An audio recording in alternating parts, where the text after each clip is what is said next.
Killer Joe and the Lido Soul Revue, and we got Killer Joe sitting right here. Joe, what's up, buddy? How you doing, What's John? going on? All right. That was some jam you did up there. That was fun. That was fun. Heard a lot of different influences in there. A little bit of Bruce and Southside Johnny. Sure. Old school. Old school. Who were your influences growing up? Well, you just said two of them right there.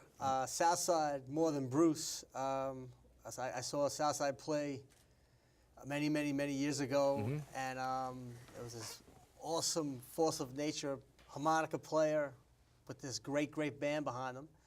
And I was just learning how to play harmonica, and that's pretty much where I went with it after that. 15 years old, right? I was about 15, yeah. Was that your first instrument? That's it. I couldn't figure out anything. Ask any of the guys in the band. I tried. I had guitars, pianos, drums. Harmonica. I just figured it out immediately. And then what, did the singing come later on? Right. Everything I did, I followed from playing harmonica. Wow. I mean, I love Southside. I actually like Southside Johnny better than Bruce, but I like old Bruce before, like, early 80s. And then he got too political for me. But the band is I mean, even to this day, they're great. Well, we had the fortunate experience by doing a show with little Steven Van Zandt. Oh, really? Back in December, yes. And Max Weinberg with his band, and Darlene Love. And what really got me going was the stuff that turned them on. The early rock and roll, first generation, like Chuck Berry, Gary Bonds. A lot of the blues guys. Right. And they just took it to a different place, and that's what really got me. And a lot of players you didn't even hear of, right? That's right.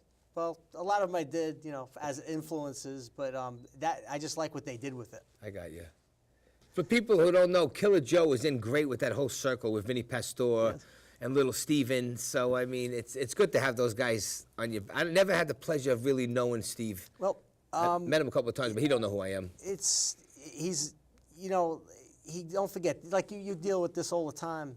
These guys are getting pulled every 4 seconds to take a picture, and they want to talk about this and that. It's and annoying. we got tight with him from the music, from the rock and roll. Yeah, that's great. And that's it. And we had a great time with him that night. We hung out with him all night. He watched us play, and it was quite a very surreal experience for me. Growing up watching him in front of hundreds of millions of people. Yeah, tell me about it. And Bruce in the 70s was off the hook. That's it. Really good. Now, why don't you tell us the connection that you have with Clarence Clemons? Well, that's big. Very big and very interesting. Again, coming up, I was completely infatuated with the old blues, the old stuff, from the Delta and Chicago Electric Sound and all that. And I wasn't really a Bruce fan because I didn't get him yet. I was too young to understand. Yeah. To understand what he was talking about at the time. But when I heard the solo on Jungle Land, the sax solo, yeah, sick. That did it. And I loved the horn. I tried to come up as a horn player. And that got me into really listening to what Bruce was doing. And I think The River had just come out. And of course, Born to Run. And I became such a fan of Clarence Clemons and the horn. And that style of rock and roll. And then fast forward to the present time, we got connected to his son, Nick Clemons, who's actually Clarence Clemons III. Yes. And we're the only band to be called out of Long Island to play at the Clarence Clemons Day, which is January 11th, his birthday, down in Jersey. And this is like the third year in a row you're doing it, I believe, right? Yes. We got called in 3 years ago.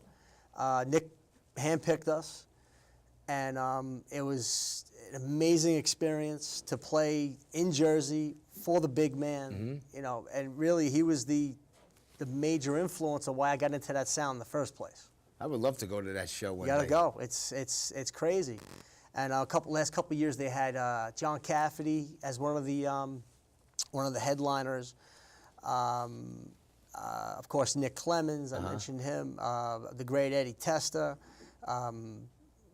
J.T. Bowen, who was the original singer from the Red Bank Rockers, which was Clarence's band. And so many others. Gene Cornish from the Rascals, he was there last year. It was awesome. What about Eddie and the Cruisers? Did you like them? That's another big influence. They were like that. vibe of music. They were great. People don't realize it. He's also the lead singer, the actual lead singer, not the actor, is John Cafferty. And we became surrogate like family with him, myself and the band. And he's like us. He'll talk it the way it is, and he had a very, very interesting life and what happened to him through the movie and the invention of videotape and VCRs, which led to the soundtrack of his sound. And one of my great thrills was a few years ago we got called in to open up for him on the Jersey Shore. Oh, really? And for me, I might as well have opened up for Bruce Springsteen. Opening up for John was, at that time, you could have assassinated me, I'd been fine. That would have been good for me, because he was such an influence on what I do. Oh, that's great. I got to ask you, how'd you come up with the name Killer Joe and the Lido Soul Revue? Explain that. It has to have a couple of different meanings, I guess, right? Lido Soul Revue comes out of Lido Beach, which is where I live, in a little town called Point Lookout, and listening to all this music. And while I was working out on the beach and running and stuff, I would listen to this stuff all day long. And I came with Lido Soul Revue because it was a review. We have the horns and the keyboards and the big. I like the big band sound. Killer Joe was a name given to me by the great Frankie Paris, who is an amazing R&B blues singer out of New York City. Passed away a few years ago. Was like my godfather. Gave me my start in the city, and he just started calling me Killer Joe. That's it, and the name stuck. And everybody throughout Manhattan was calling me that, and I really liked it. I enjoyed it, and there it is. That's how it happened. I mean, I love your band. I was in the music business my whole life. I've been away from it for a couple of years, but I still jam. But your type of band, I would love to have a band like that. Well, we're available. We could always do it. And we're available for all kinds of stuff. And it's funny because a lot of these guys have professional careers outside of this. And one of the dilemmas we always had was that we could play with any band. We played on the bills with so many great bands, and then they go on because they have the hits or whatever, and they go on to the next gig, and we got to go back to work. Well, what's your roster of music? How many songs you guys got? In the hundreds upon hundreds. I mean, we do everything. My bass player is like they said, if Robert Plant and Paul McCartney had a baby, it would be the bass player, which is Pat the Batman Roman. Yep. Give the guys a plug. My best friend. Let's hear who you got on. Oh, all right. Let's talk about him. Why not? And that's Pat, and he's got a great couple CDs, a brand new one coming out. It's a very talented guy. On the drums, another one of my best friends. He's the surrogate pro in the band. He's currently with Gloria Gaynor, with Little Anthony and the Imperials. He's world renowned. The great John DiGilio, who's on drums. Moving right along on the tenor sax, he's the senior guy in the band, meaning he's been with me the longest. We know each other for years. Really one of the best horn players ever to come out of Long Island. We call him Iron Mike Paranello, everybody. And on the keyboards, we saw this guy hitchhiking on Route 9. No, that's not true. We, again, met my keyboard player through Vinny Pastore. Through that circle, and we were jamming up in New Rochelle. I loved his sound. He's what you call the consummate accompanist, meaning he plays for the whole band.